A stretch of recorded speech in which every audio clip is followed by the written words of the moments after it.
So one of the things that we're paying attention to throughout the regional case studies, and particularly in the research we've done in Hartford, is the way that congregations are shifting in their use of technology. So we've seen, of course, this very rapid shift in how congregations use digital technology and the rise of hybrid or virtual services. And in our larger project with the surveys back in fall 2021, about 85% of congregations across the US reported using both an in-person and an online option. So effectively some form of hybrid worship. It made me want to look a little bit deeper in our Hartford cases of how and why attenders are choosing, if they have the option, to attend either in person or virtually in their congregations. We found a couple of reasons of why people choose online versus in person.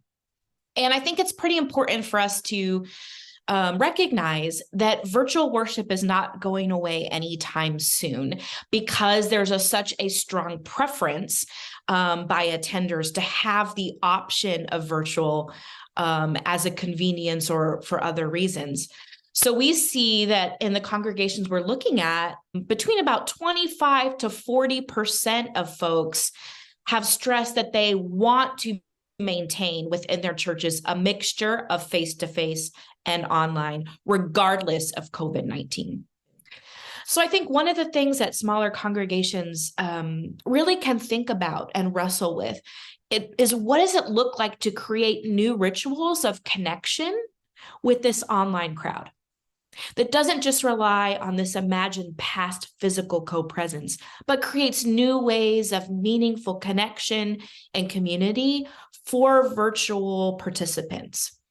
And then also, one of the other main questions I think we have is, how do congregations in this moment in time also think beyond the worship service and create meaningful sources of connection and community for folks that cover really the broad spectrum of things that congregations provide?